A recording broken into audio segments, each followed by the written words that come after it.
الفاتحة. أعوذ بالله من الشيطان الرجيم. بسم الله الرحمن الرحيم. الحمد لله رب العالمين الرحمن الرحيم مالك يوم الدين إياك نعبد وإياك نستعين اهدنا الصراط المستقيم صراط الذين أنعمت عليهم غير المغضوب عليهم ولا الضالين آمين.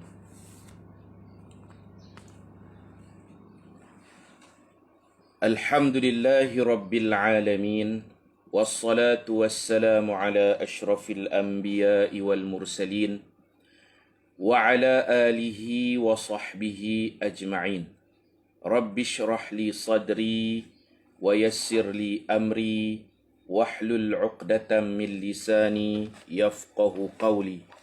سبحانك لا علم لنا إلا ما علمتنا إنك أنت العليم الحكيم ولا حول ولا قوة إلا بالله العلي العظيم.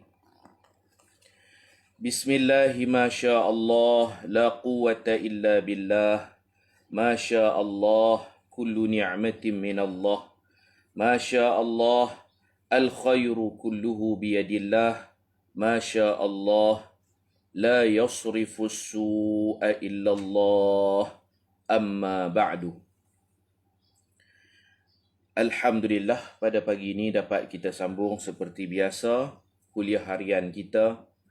Mudah-mudahan kita semua dikasihi dan dirahmati oleh Allah Subhanahu wa ta'ala. Sebelum terlupa, marilah sama-sama kita membaca tasbih. Subhanallah wa bihamdihi adada khalqih wa ridha nafsih wa zinata arshih wa midada kalimatih. Subhanallah wa bihamdihi adada khalqih wa ridha nafsih wa zinata arshih wa midada kalimatih. Subhanallah wa bihamdihi adada khalqih wa ridha nafsih wa zinata arshih wa midada kalimatih. Allahumma anta rabbi la ilaha illa anta khalaqtani wa ana abduka wa ana ala ahdika wa wa'dika mastata'tu a'udzu bika min syarri ma sana'tu abu'u laka bi ni'matika alayya wa abu'u bi dhanbi faghfir li fa innahu la yaghfiru dhunuba illa anta. Alhamdulillah, kita sambung pengajian kita muka surat 334. Muka surat 334. Kita baca hadis. Bismillahirrahmanirrahim. An Abdullah bin Umar wa Abi Hurairah radhiyallahu anhuma annahuma sami'a Rasulullah sallallahu alaihi wasallam yaqul ala a'wadi minbarih la yantahiyanna aqwamun an wad'ihimul jumu'at aw la yakhtimanna Allahu ala qulubihim thumma la yakununna minal ghafilin. Rawahu Muslim. Artinya daripada Abdullah bin Umar radhiyallahu anhuma dan Abu Hurairah radhiyallahu anhu, sesungguhnya mereka berdua mendengar Nabi sallallahu alaihi wasallam bersabda di atas tiang mimbarnya, orang ramai hendaklah berhenti dari meninggalkan solat Jumaat, atau Allah menutup hati mereka. Tutup boleh, kunci pun boleh. Kemudian mereka termasuk dalam golongan orang yang lalai. Ini ancaman orang yang tak sembahyang Jumaat. Dia tak sembahyang, Allah kunci hati, Allah jadikan mereka golongan yang lalai, atau sebahagian tafsiran ulama jadi munafik. Jadi munafik. Tak hirau, tak peduli tentang agama. Yang ni yang kita takut. An Abdullah bin Mas'ud radhiyallahu anhu anna an-nabiy sallallahu alaihi wasallam qala liqaumin yatakhallafuna 'anil jumu'ah laqad hamamtu an amura rajulan yusalli bin nas thumma ahriqu ala rijalin yatakhallafuna 'anil jumu'ah buyutahum, rawahu Muslim. Artinya daripada Abdullah bin Mas'ud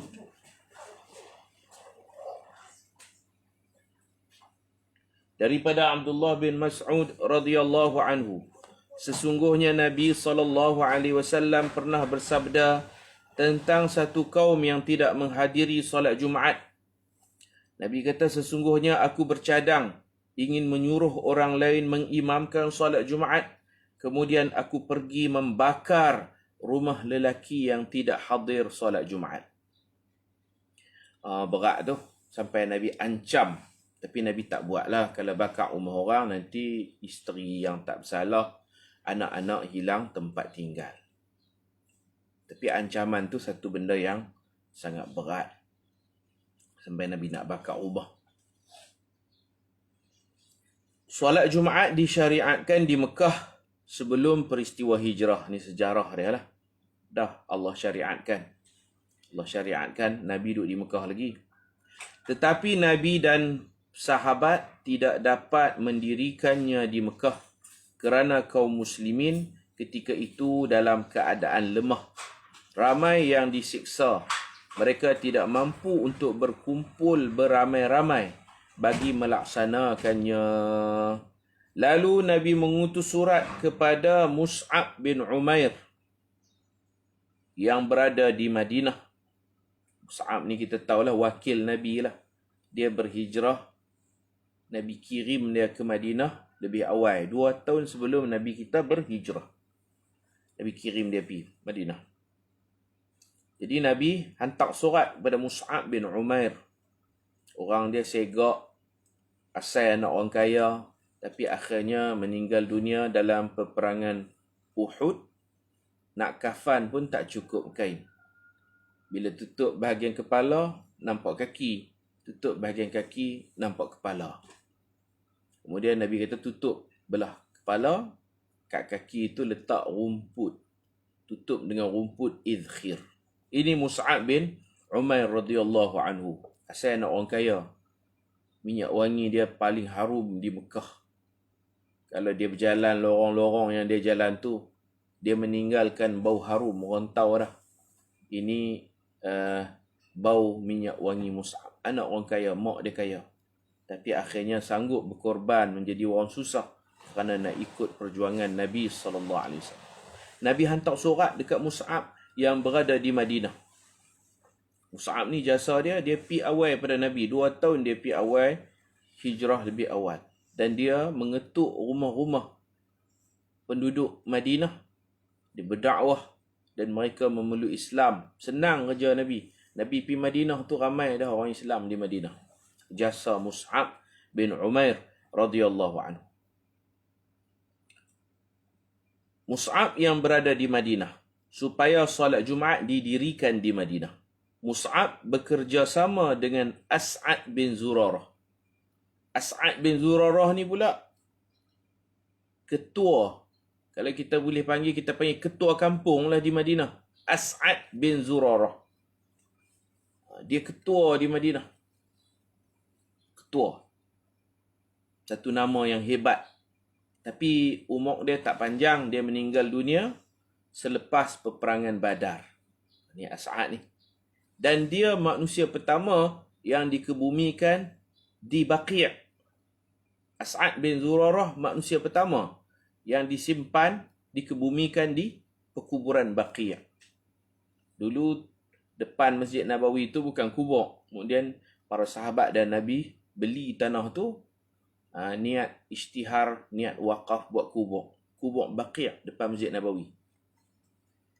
Jadi dia ni lah orang pertama yang meninggal di situ. Di kalangan Ansar lah, As'ad bin Zurarah. Kalau di kalangan Muhajirin, adik susu Nabi. Nama Uthman bin Maz'un. Tu orang pertama simpan di Baqi'. Minal Muhajirin. Wakil Muhajirin, Uthman bin Maz'un. Adik susu Nabi. Kalau di kalangan Ansar, orang pertama. Awwalu rajulin. Manusia pertama disimpan di Baqi'. namanya As'ad bin Zurarah.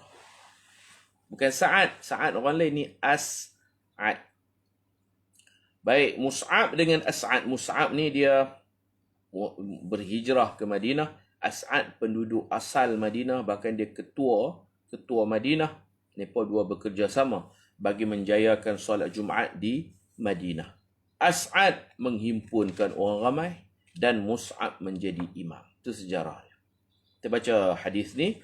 An Ka'b bin Malik radhiyallahu anhu أنه كان إذا سمع النداء يوم الجمعة ترحم لأسعد ابن زرارة رضي الله عنه فقيل له إذا سمعت النداء ترحمت لأسعد ابن زرارة قال لأنه أول من جمع بنا في حزم النبيت من حرة بني بياضة في نقيع يقال له نقيع الخضمات قيل كم أنتم يومئذ قال 40 رواه أبو داود. Artinya daripada Ka'ab bin Malik. Ka'ab bin Malik ni terkenal dalam peristiwa Tabuk. Dia tak pergi perang Tabuk. Kemudian dia dihukum oleh Allah, Nabi dan para sahabat tak boleh bercakap dengan dia. Pulau lah. Dia sedih, dia berdoa, dia sembahyang taubat, mohon keampunan kepada Allah. Hampir 2 bulan Nabi, para sahabat termasuk isteri dia tak boleh berkomunikasi, tak boleh cakap dengan dia. Pulau. Ada orang ajak dia masuk Kristian, ada golongan munafik ajak dia keluar Islam, dia tak keluar Islam. Dia sedia menerima hukuman. Bertaubat kepada Allah, sehingga akhirnya Allah terima taubat Ka'ab bin Malik ni. Allah turun ayat, dia dan 2 orang kawan, 3 orang yang jujur mengaku bersalah. Allah Ta'ala terima mereka bertiga. Dan Allah namakan surah tu Suratul Taubah, surah taubat. Surah Allah terima taubat Ka'ab bin Malik. Dia tak pergi perang Tabuk. Nabi tanya pasal apa hang tak pergi perang Tabuk. Dia kata tak ada alasan. Saya ni nak keduniaan. Saya fikir pokok kurma, buah kurma, bisnes. Tak ada apa yang menghalang saya, melainkan dunia semata-mata. Kerana jujurnya dia depan Rasulullah, Allah hukum dia dan dia terima hukum tu dengan rela hati. Berat no orang tak cakap. No? Pergi semayang, bagi salam kat Nabi, Nabi tak jawab. Senyum kat Nabi, Nabi tak balas senyum. Kalau senyum pun Nabi senyum muka masam. Bukan senyum manis, senyum sinis. Tapi dia terima itu hukuman atas kesalahan dia. Sanggup terima, sabar, taubat, doa. Akhirnya Allah Ta'ala terima. Allah abadikan cerita ni dalam Quran. Nama pun Suratul Taubah. Surah antara surah terakhir yang turun. Selain daripada surah Al-Masad, surah Taubah ni surah akhir-akhir lah. Dan cerita dia pun di hujung-hujung hayat Nabi SAW. Ini cerita Ka'ab bin Malik. Daripada Ka'ab bin Malik radhiyallahu anhu. Dia bila dah tua, Allah tarik penglihatan. Dia tak nampak. Mata dia tak nampak Ka'ab. Dia pergi semayang jemaah pun, anak dia yang tuntun, pimpin tangan. Pegang tongkat, anak bawa tu jalan kaki pergi masjid. Walaupun buta, tak tinggal masjid jemaah. Ka'ab bin Malik radhiyallahu anhu. Sesungguhnya setiap kali mendengar azan pada hari Jumaat, beliau akan mendoakan rahmat kepada As'ad bin Zurarah. Passion dia, style dia, dia memang istiqamah berjemaah. Mata buta pun pi juga anak bawa. Anak laki dia bawa. Dan dia kalau pi semayang Jumaat, anak dia duduk sebelah dia lah pasal dia buta kan. Orang azan Jumaat, dengar aja bunyi azan Jumaat, mulut dia ni akan keluar satu doa. Tarahama. Dia akan mendoakan rahmat kepada As'ad. Ini doa Ka'ab bin Malik tiap-tiap kali dengar azan Jumaat. Kita pun boleh belajar doa ni. Dengar orang azan Jumaat, Kita duduk dalam masjid ke, kita duduk di rumah ke, kita lelaki ke, kita perempuan, dengar orang azan Jumaat, mari kita tiru Sayyidina Ka'ab bin Malik yang menghargai jasa As'ad. Dia doakan rahmat kepada As'ad. Doa dia macam ni. Rahimallahu As'ad. 3 perkataannya. Allahu As'ad. Allahu As'ad. Kalau kita baca sambung, Rahimallahu As'ad. Rahimallahu As'ad. Siapa pandai type Arab, tolong type boleh. Kawan-kawan kita boleh kongsi doa apabila mendengar azan Jumaat dilaungkan. Allahu Akbar, Allahu Akbar. Orang azan. Kita duduk di rumah, kita tak boleh pergi sembahyang Jumaat, atau yang boleh pergi sembahyang Jumaat, baca doa ni. Rahimallahu As'ad. Semoga Allah merahmati Sayyiduna As'ad. As'ad bin Zurarah. Ka'ab bin Malik duk baca doa ke As'ad. Ada orang bertanya. Ada orang ni kalau kita baca dalam syarah hadis, anak dia lah tanya. Anak dia duk bawa dia. Anak dia duk bawa dia pergi sembahyang Jumaat. Tiap-tiap minggu. Bahkan solat 5 waktu pun anak dia duk bawa dia. Khidmat kepada ayah. Anak dia pun heran. Tiap-tiap minggu azan Jumaatnya, ayahku akan kata Rahimallahu As'ad. Lepas tu baru dia jawab azan. Allahu Akbar, Allahu Akbar. Asyhadu an la ilaha illallah. Asyhadu an la ilaha illallah. Sunat jawab azan kan. Ni ayahku dia buat bid'ah apa ni? Orang azan lain dia tak baca doa tu.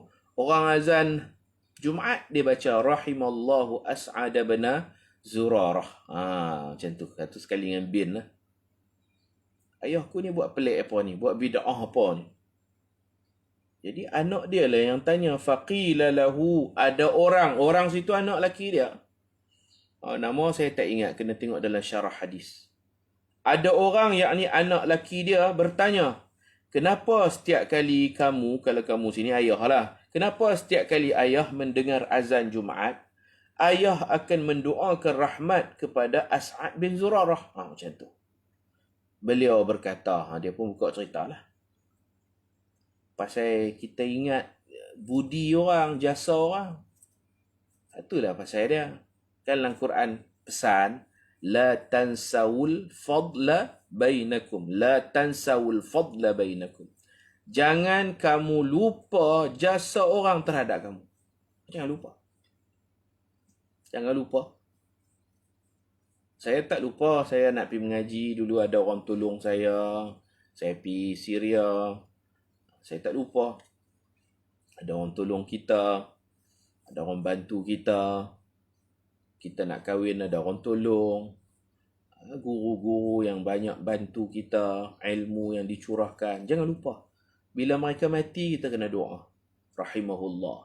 Bila kita petik nama mereka, kita kena sebut Al-Marhum. Semoga Allah merahmati Al-Marhum. Kalau perempuan, Al-Marhumah. Atau kita sebut Allah Yarhamhu. Kalau perempuan, Allah Yarhamha. Bukan Allah Yarhamah. Yarhamah tu tak tahu bahasa apa. Tak tahu, tak betul tu. Yang betul kalau perempuan, kita cerita cikgu saya, nama Nur Aini, meninggal dah. Allah Yarhamha. Guna dhamirha. Allah Yarhamha. Melayu dia kata Allah Yarhamah kan. Tak betul itu. Jangan sebut arwah. Tok guru saya arwah Syekh Nikmat. Arwah tak betul. Arwah maknanya roh. Plural kepada roh. Kita nak doa rahmat tapi dia pergi kepada roh pula dah. Roh. Arwah Syekh Nikmat. Bukan arwah, roh. Dia ada satu roh je. Bukan arwah. Al-Marhum. Atau Allah Yarham. Rahimahullah Syekh Nikmat rahimahullah. Al-Marhum Syekh Nikmat. Allah Yarham Syekh Nikmat.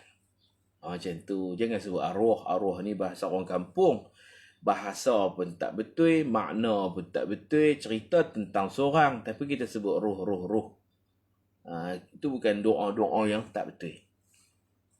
Jadi kalau nak doa bagi betul. Kalau kita nak ucap tahniah dekat orang, sebut apa? Mubarak. Jangan sebut mabruk. Mabruk tu unta duduk.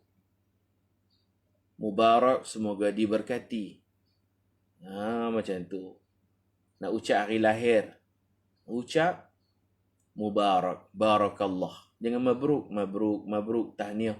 Mabruk tu unta duduk. Tak jadi doa. Kalau mubarak, tahniah, mubarak, itu dia jadi doa. Semoga diberkati. Baik, dengar azan Jumaat. Kita baca Rahimallahu as'ad. Beliau berkata, kerana dialah orang pertama yang menghimpunkan kami solat Jumaat di tempat yang bernama Hazmu An-Nabit, iaitu di kawasan berbatu hitam Bani Bayadah. Tentulah ni buat sembahyang Jumaat. Awal-awal dulu. Di tempat air berkumpul yang dikenali dengan nama Naqi' Al-Khadamat. Mus'ab bin Umair dengan As'ad, mereka himpun orang ramai di situ, dekat kawasan air. Orang itu bertanya lagi, berapa jumlah kamu ketika itu? Beliau berkata 40 orang. Ini first lah Jumaat. First Jumaat. Kemudian di Madinah ada satu masjid nama Masjid Jumaat.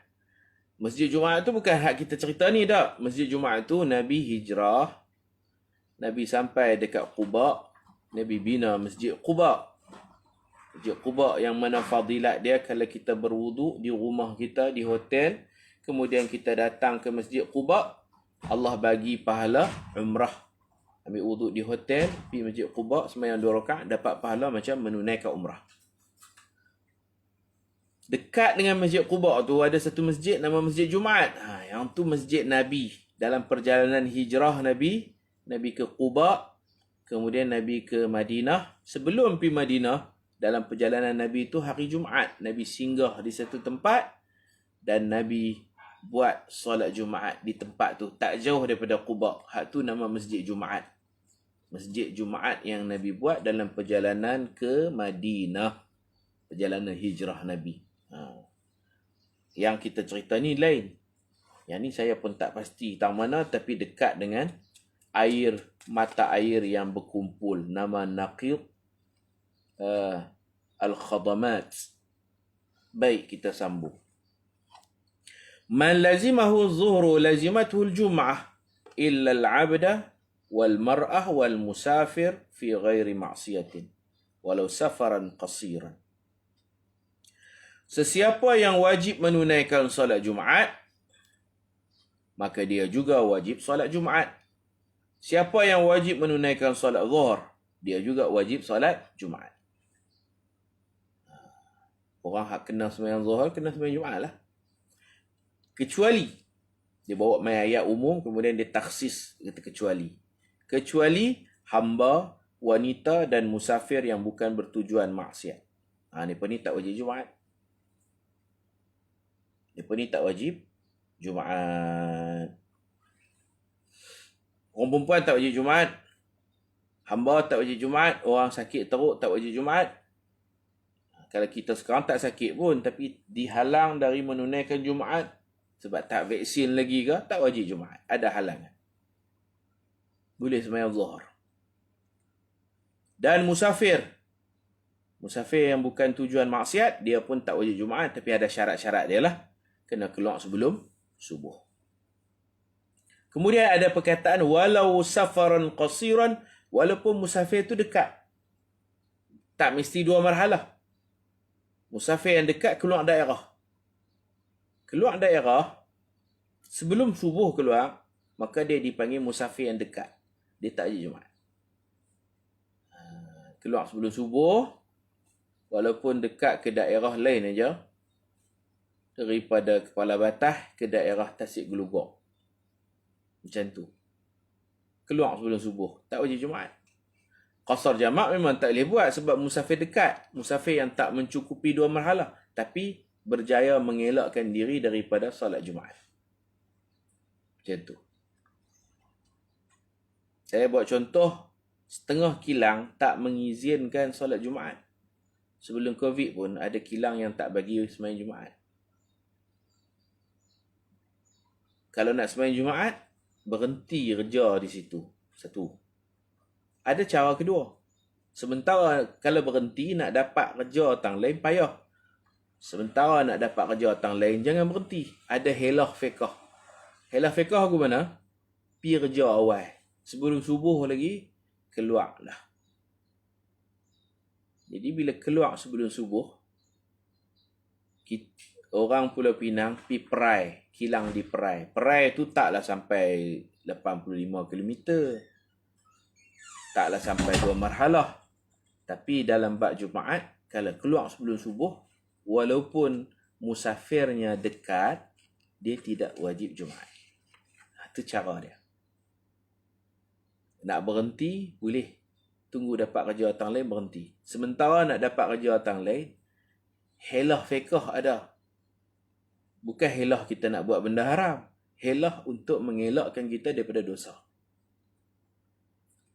Helah tu ada dua jenis. Ada helah, Allah tak bagi nak buat juga. Allah tak bagi tangkap ikan hari Sabtu. Tapi Yahudi ni berhelah nak tangkap juga ikan. Itu haram.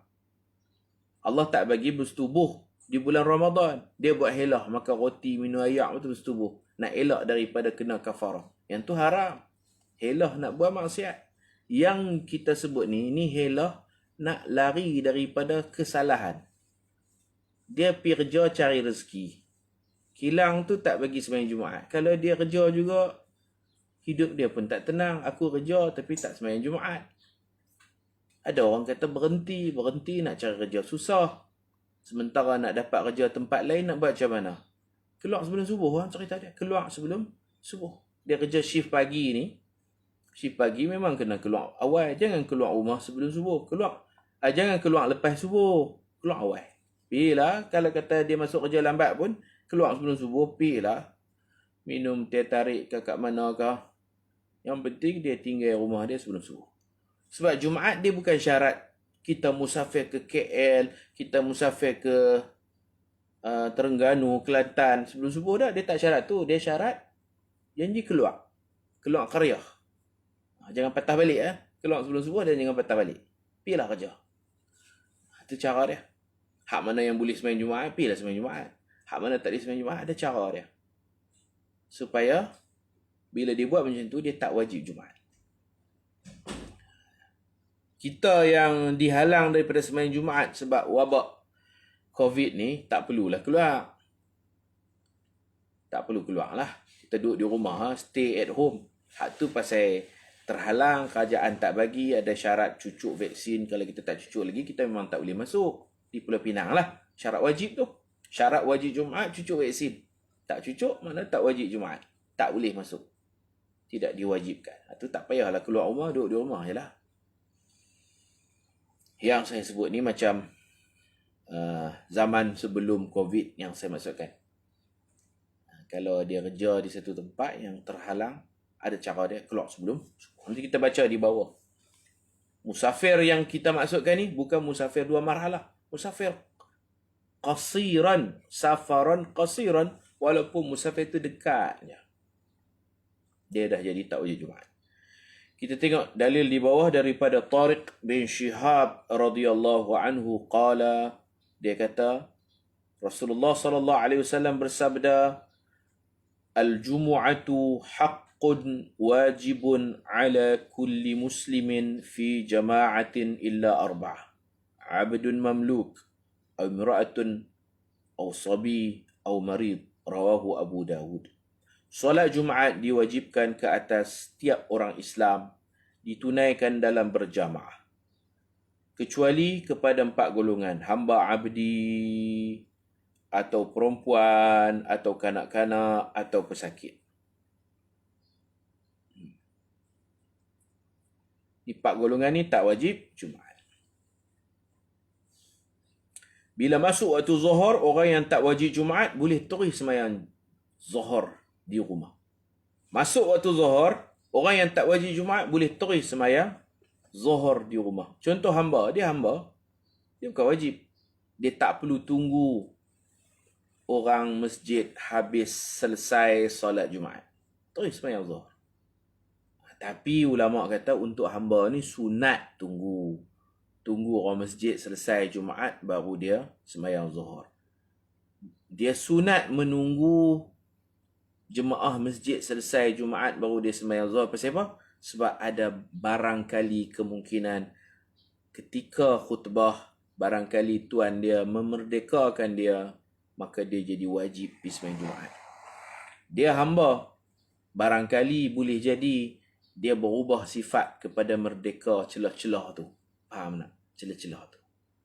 Dia hamba. Mana tahu kok ketika khatib sedang khutbah pertama atau khutbah kedua, tuan dia kata aku merdekakan kamu. Maka dia pun bolehlah celapak pergi sembahyang Jumaat kan. Mana tahu kok lah tuan dia merdekakan dia. Jadi dia sekarang hamba, dia tak wajib sembahyang Jumaat, dia tunggu pergi lah. Tunggu sampai, sunat bukan wajib, sunat dia tunggu sampai selesai jemaah di masjid. Satu. Perempuan, perempuan tak payah tunggu. Azan Zuhur, azan Jumaat. Sama azan Jumaat, azan Zuhur kan.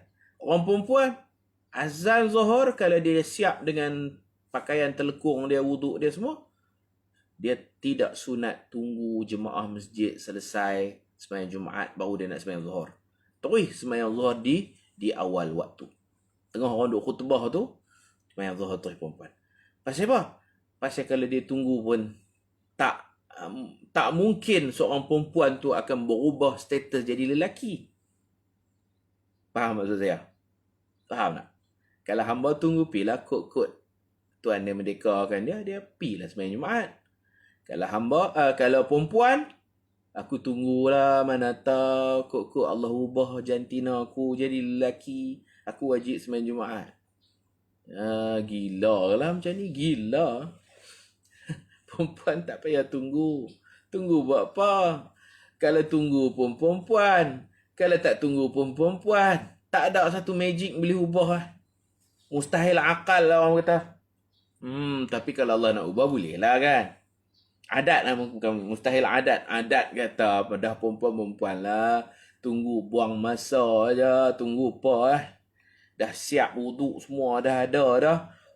Jalan sembahyang Zuhur di awal waktu. Lebih afdal. Tak wajib tunggu, tak sunat tunggu. Wahai orang-orang perempuan. Saya dah pergi mengajak ni, ada orang perempuan duk tanya juga. Ni kata Tok Guru kata kena tunggu. Dia tak faham. Tok Guru sebut siapa yang wajib tunggu, siapa yang sunat tunggu Jumaat selesai, siapa yang tak perlu tunggu. Ada 3 tu. Hak wajib tunggu ni, dia wajib Jumaat. Dia boleh pergi sembahyang Jumaat. Dia cucuk vaksin dah. Ataupun dia AJK masjid dulu 12 orang tu. Ada soalan terlepas beberapa kuliah sebelum ni. Dia AJK masjid.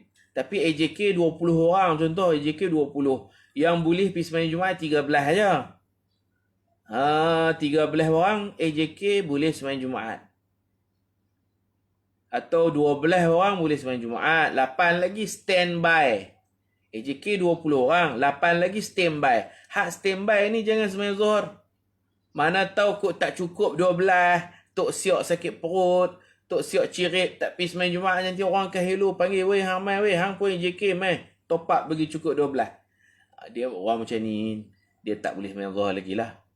Tak boleh lagi. Tak sahih. Pasal dia pun tak tahu masjid tu cukup orang ke tak cukup orang. Dan dia pun AJK. AJK yang standby nama dia. Siap sedia. Apa ni wajib tunggu. Hak sunat tunggu ni macam orang sakit. Orang sakit mana tahu tengah-tengah khutbah Allah bagi lega, sembuh. Dia pergi sembahyang Jumaat. Sunat tunggu. Hamba sunat tunggu, mana tahu kok-kok sekali dia berubah sifat jadi merdeka. Kanak-kanak nak sembahyang di rumah. Mak dia kata hang tunggulah. Mana tahu celah-celah ni hang balir ke. Seminit 2 lagi kok jadi balir ke. Dia boleh berubah. Perempuan tak sedut tunggulah. Perempuan mayang Zuhur terus lah. Tunggu buat apa? Tidak akan berlaku perubahan sifat perempuan kepada lelaki jantina tu. Okey, kita tengok satu-satu nah. Kanak-kanak tunggu, pesakit tunggulah kok sembuh. Jadi ada yang wajib tunggu kalau dia sembahyang Zuhur di awal waktu tak sah sebab dia ahli Jumaat. Ada yang tak perlu tunggu perempuan dan ada yang sunat tunggu kemungkinan berubah status macam sakit kepada sembuh kan, ada kemungkinan. Baik, kita tengok hadis di bawah daripada Abdullah bin Umar radhiyallahu anhuma. Sesungguhnya Rasulullah sallallahu alaihi wasallam bersabda, Jumaat tidak diwajibkan ke atas orang yang musafir. Kita nak hurai musafir ni macam mana? Solat Jumaat tidak diwajibkan kepada orang yang musafir dengan tujuan perjalanan yang diharuskan pada syarak, bukan bertujuan untuk melakukan maksiat. Sekalipun perjalanan itu jaraknya pendek, tidak sampai 2 marhalah. Nampak? Tak syarat 2 marhalah. Dengan syarat yang penting, dia mestilah memulakan musafirnya itu sebelum terbit fajar hari Jumaat. Itu syarat dia. Keluar sebelum subuh. Dulu kita baca bab jamak, tak jumpa pun syarat kan. Kalau nak buat jamak takdim, kena keluar sebelum zuhur. Tak jumpa pun. Kena keluar sebelum zuhur untuk baru boleh buat jamak, tak jumpa. Hak kena keluar sebelum solat ni, solat subuh. Untuk mengelakkan diri daripada kewajipan Jumaat, keluar sebelum subuh juga untuk dapat rukhsah buka puasa pada bulan Ramadan. Setiap perkara yang menggugurkan solat jemaah, maka ia juga menggugurkan kefarduan Jumaat. Seperti sakit, merawat orang sakit dan lain-lain. 337. Terbaca hadis. Daripada Nafi'. Nafi' ni tok guru kepada Imam Malik. Imam Malik, Nafi' Ibnu Umar. Itu sanad. Itu Rasulullah. Itu sanad. Imam Syafi'i ambil ilmu daripada Imam Malik. Imam Malik daripada Imam Nafi'. Imam Nafi' daripada Ibnu Umar. Ibnu Umar daripada Rasulullah SAW. Ini nama-nama hebat ni. Salasilah Al-Zahabiyah. Orang panggil rantaian emas. Semua tok-tok guru belakang ni. Daripada Nafi', sesungguhnya Ibnu Umar radhiyallahu anhuma menyebutkan kepadanya, sesungguhnya Sa'id bin Zaid bin Amru bin Nufail, salah seorang tentera Badar. Sa'id bin Zaid ni adik ipar Sayyidina Umar. Ya, kita tahu dulu keluarga ni pun macam mana. Abdullah bin Umar. Abdullah anak Sayyidina Umar. Dia cerita Sa'id bin Zaid jatuh sakit. Dia dapat berita kata Sa'id bin Zaid sakit. Maka Abdullah bin Umar ni pun pilah ziarah Sa'id bin Zaid. Emergency, sakit tenat. Abdullah bin Umar pergi ziarah Sa'id bin Zaid. Sa'id bin Zaid ni siapa? Adik ipar Sayyidina Umar. Makna pak menakan dia lah. Pak menakan kepada Abdullah bin Umar. Umar bin Al-Khattab. Ada adik nama Fatimah binti Al-Khattab. Suami Fatimah binti Al-Khattab ni nama Sa'id bin Zaid. Kalau tuan-tuan baca hadis, 10 orang yang dijamin syurga, Nabi sebut nama. Hak ni sebut nama 10 orang. Dalam 10 ni ada Sa'id bin Zaid. Adik ipar Sayyidina Umar radhiyallahu an.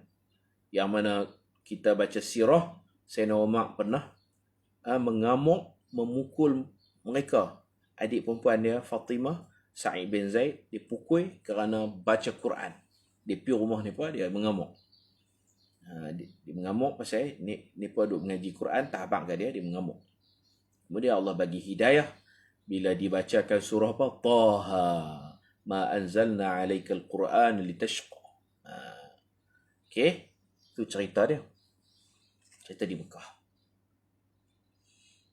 Tapi ada riwayat yang lebih kuat. Sayyidina Umar ni tersentuh dengan Quran. Tersentuh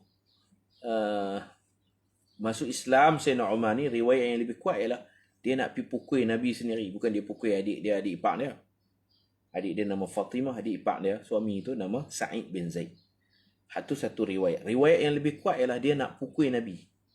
Ada satu malam tu, dia tahu Nabi suka sembahyang tahajud depan Kaabah. Satu malam tu, dia tahu dah, Nabi masa sekian-sekian orang tidur, Nabi akan keluar rumah, Nabi akan sembahyang depan Kaabah. Jadi dia tahu dah time tu, maka dia pun pergi Masjidil Haram, nak halang Nabi, nak pukul Nabi, nak rimbuk Nabi. Rimbuk lah bahasa kita, rimbuk Nabi. Jahat tu, Sayyidina Umar waktu tu. Nak rimbuk Nabi. Katalah Nabi pukul 3 pagi, Nabi akan sampai Masjidil Haram. Jadi Sayyidina Umar hari tu dia pergi awal lagi. 2.45 pagi dia dah standby dalam Masjidil Haram. Dia piawai, dia nak pukul Nabi.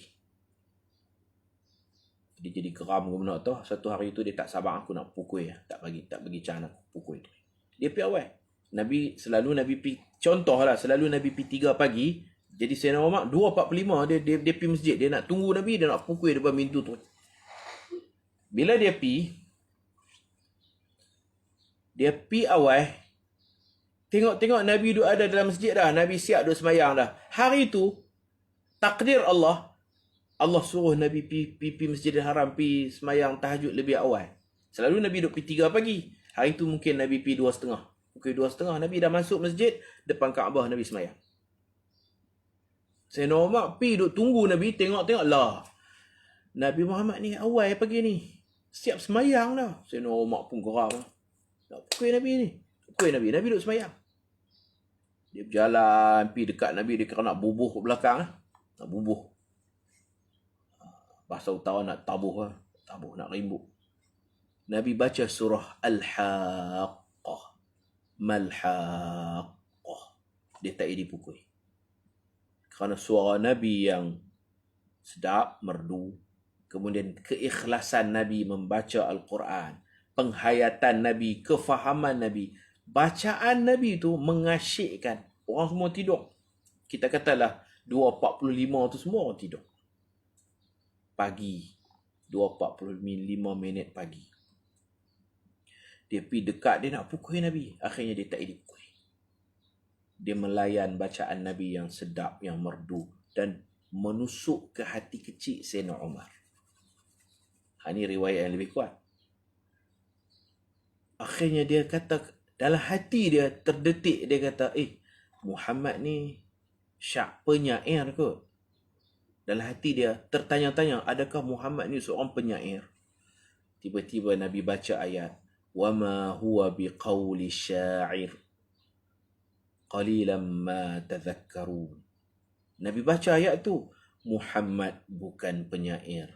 Sedikit sangat orang yang mengetahui. Mengambil orang yang faham tu sikit sangat. Duk tuduh Muhammad syair. Nabi seolah-olah menafikan tuduhan dia dari belakang. Nabi pun tak tahu dia ada belakang. Ayat Quran memang susun macam tu.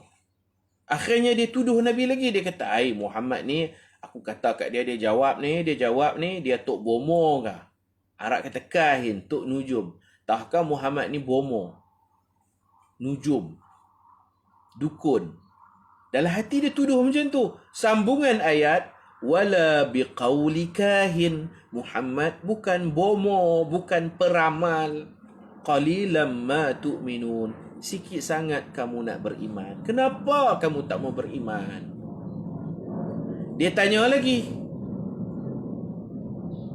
Habis tu, yang dia duk baca ni, dia reka sendiri ke? Siapa Muhammad ni? Sambungan ayat, innahu laqawlu rasulin karim. Sesungguhnya itu bacaan Rasul yang mulia. Dia dapat mana? Tanzilum min rabbil alamin. Quran ini turun daripada Allah, Tuhan sekalian alam. Dia pun, ya Allah, apa aku duk tuduh? Dia jawab, aku terdetik di hatiku, dibaca oleh Nabi. Terdetik di hatiku, jawapan ada di mulut Nabi. Fawaqa'al Islam fi qalbihi. Maka Islam itu meresap masuk dalam hati Sayyidina Umar. Dia tunggu Nabi habis semayang tahajud, dia pergi peluk Nabi, mengucap 2 kalimah syahadah di hadapan Kaabah. Main nak rimbuk, nak pukul. Orang lain mana berani pukul Nabi. Nabi ada mukjizat. Sayyidina Umar ni dia geram. Dia naik angin satu macam, dia nak pergi pukul Nabi. Hari lain dia tak pernah pukul. Dia duk pukul sahabat-sahabat Nabi ya. Pergi nak pukul. Dengar Nabi baca Allahu Akbar. Surah Al-Haqqah di hujung ayatul al-akhirah, al-ayat al-akhirah. Ayat-ayat hujung surah Al-Haqqah tu, ayat-ayat hujung tu, ayat-ayat tu tata'athar fi qalbihi, terkesan di hati Sayyidina Abu Bakar As-Siddiq, Sayyidina Umar, terkesan di hati Sayyidina Umar, menyebabkan dia akhirnya mendapat hidayah Allah Subhanahu Wa Taala. Ada 2 riwayat lah. Sebagian ulama dia gabungkan.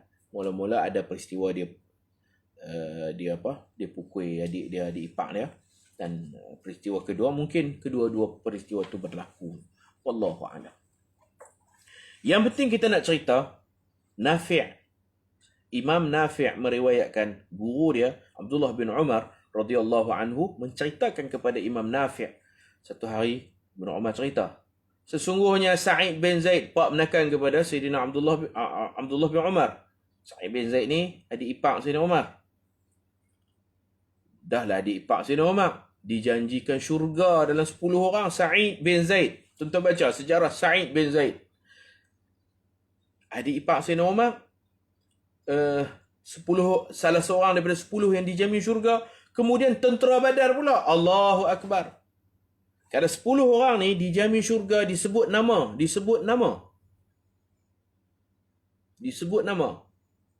Kalau tentera Badar, Nabi tak boleh nak sebut sebab mereka ramai, 313 orang. Nabi cakap umum.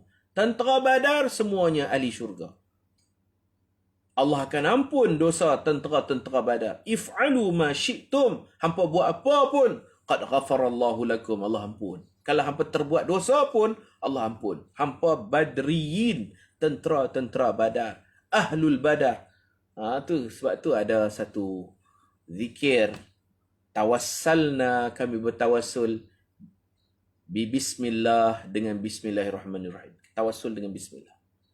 Wa kullu mujahidin lillah, dan semua mujahid yang berjuang pada jalan Allah, bi ahlil badri, dengan keberkatan ahli-ahli Badar. Ya Allah, kau tunaikan hajat kami. Tawassul dengan ahli-ahli Badar. Dia memang ahli syurga. Salah seorang tentera Badar, Sa'id bin Zaid ni jatuh sakit. Cerita dia jatuh sakit pada hari Jumaat. Maka Ibnu Umar, anak saudara, Ibnu Umar ni anak menakan, pergi menziarahinya selepas sudah tinggi matahari. Dah siang dah diziarah. Dan hampir masuk waktu Jumaat. Ibnu Umar meninggalkan solat Jumaat. Emergency, kecemasan. Dah pukul 10 pagi dapat berita pak menakan ni sakit tenat. Ibnu Umar pun pecut pi. Yang ni bukan kira musafir dah. Yang ni pi nak ziarah orang sakit, nak teman orang sakit. Dia pi dan dia tinggal Jumaat. Tak apalah, bukan selalu. Pukul 10 pagi kita duduk siap nak sembahyang Jumaat. 10 pagi dapat berita yang mengejutkan. Kita kata lepas Jumaat lah pi. Lepas Jumaat habis lah, meninggal lah. Bila kalut tu nak kena balik cepat. Nak kena pergi tengok. Jadi Ibnu Umar meninggalkan solat Jumaat. Pasal apa? Bukan pasal dia sakit. Pasal dia nak pergi teman, nak pergi rawat, nak pergi apa? Nak pergi teman orang sakit. Nak pergi teman orang sakit. Marak tu sakit, tamrid tu merawat atau menunggu orang sakit. Contoh yang lebih jelas, pukul 10 pagi Jumaat, ayah kita sakit. Kita nak kena bawa dia pergi hospital. Bawa Jumaat, tak apa, tinggal Jumaat pun tinggal. Macam mana ada uzur? Boleh tinggal Jumaat.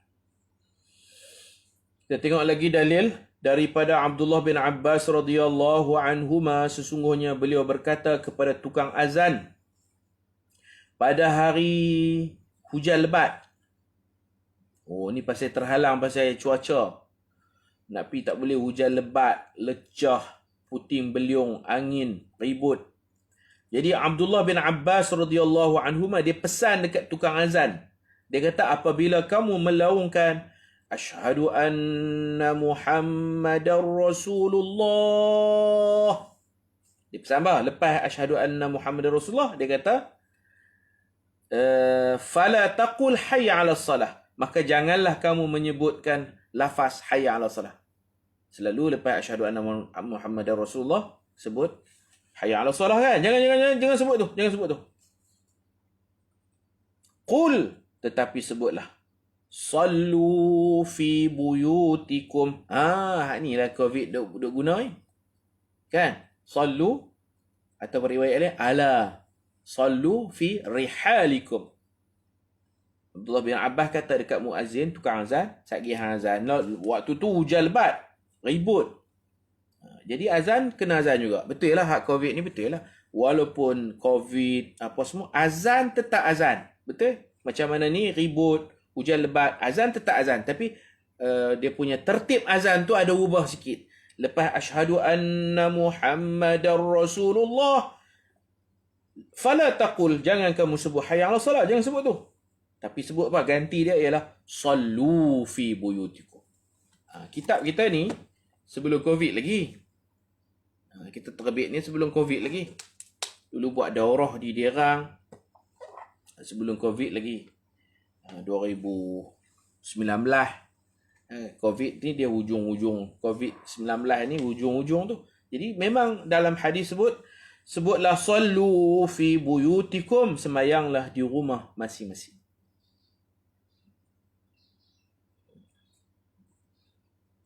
Kemudian seolah-olah ada orang yang tidak bersetuju dengan perkataan Ibnu Abbas itu. Ada orang tak setuju lah. Apa ada ubah-ubah azan kan? Ubah azan pula. Maka Ibnu Abbas berkata, bahkan orang yang lebih baik dariku pernah melakukannya, iaitu Rasulullah SAW. Orang lebih baik pada aku, Rasulullah pernah suruh. Suruh siapa? Suruh Sayyidina Bilal. Zaman Nabi pun pernah jadi cuaca yang tak elok ni. Nabi suruh edit azan. Sallu fi buyutikum. Sesungguhnya solat Jumaat itu satu kewajipan, ya betul. Dan sesungguhnya aku tidak mahu menyusahkan kamu. Jika kamu menghadiri solat Jumaat, kamu terpaksa berjalan di dalam selut dan tanah licin. Ada keuzuran, tak wajib solat Jumaat. Antara uzur yang membolehkan kita meninggalkan solat Jumaat, takut dizalimi. Pergi masjid, takut ada orang nak pukul ke apakah, tak wajib pergi, takut dizalimi. Daripada Abdullah bin Abbas radhiyallahu anhuma, Rasulullah SAW bersabda, sesiapa yang mendengar azan lalu dia tidak memenuhi panggilan azan itu tanpa sebarang keuzuran. Ada dok-dok dia lah. Dok-dok dia tu, dia dengar azan, dia sengaja tak pergi sembahyang Jumaat, padahal dia boleh pergi sembahyang Jumaat, dia tak pergi dengan sengaja. Dok-dok tu ada sambungan di hujung tu, lam tuqbal minhu salah allati salla, Allah tak terima solat yang dia solat. Dia kata tak apa, main zuhur, malah nak pergi main zuhur. Yalah, dia sembahyang tu sah, tapi Allah tak terima, Allah tak bagi pahala. Kemudian mereka bertanya, kecuali dia kata keuzuran, ada uzur tak apa. Mereka bertanya apakah keuzuran itu? Baginda SAW bersabda, takut atau sakit, itu tak apalah uzur. Hak sambung nescaya tidak diterima solat yang mereka lakukan tu, hak tu kalau tak ada uzur. Antara uzur lagi yang membolehkan kita meninggalkan solat Jumaat, orang buta dan tiada siapa yang dapat menuntunnya ke tempat solat. Kalau ada orang tuntun, kena pergilah. Ini soalan daripada Abdullah bin Umi Maktum. Dia kata dia buta apa semua. Kalau ada orang bawa, kena pi. Macam Sayyidina Ka'ab bin Malik, anak dia bawa, pi. Tapi kalau sakit tu, sakit jenis cirit, tak payah pi lah. Nanti Tok Siap marah, takut tercirit lah masjid. Tengok-tengoklah, timbang-timbang lah sakit jenis mana. Baik, kita tengok muka surat 339. Hadis ini, hadis Abdullah bin Maktum, Abdullah bin Umi Maktum ni, ditanggung dengan makna si buta itu dapat pergi ke masjid dengan sendirinya dan tidak mendatangkan sebarang mudarat ke atas dirinya. Kalau sampai memudaratkan, tak payah pergi lah.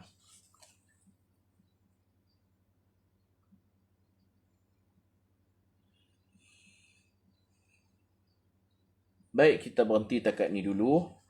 Petang nanti kita sambung muka surat 339 insya-Allah. وصلى الله على سيدنا محمد وعلى آله وصحبه وبارك وسلم والحمد لله رب العالمين. سبحانك اللهم وبحمدك أشهد أن لا إله إلا أنت أستغفرك وأتوب إليك. بسم الله الرحمن الرحيم. والعصر إن الإنسان لفي خسر إلا الذين آمنوا وعملوا الصالحات وتواصوا بالحق وتواصوا بالصبر. السلام عليكم ورحمة الله وبركاته.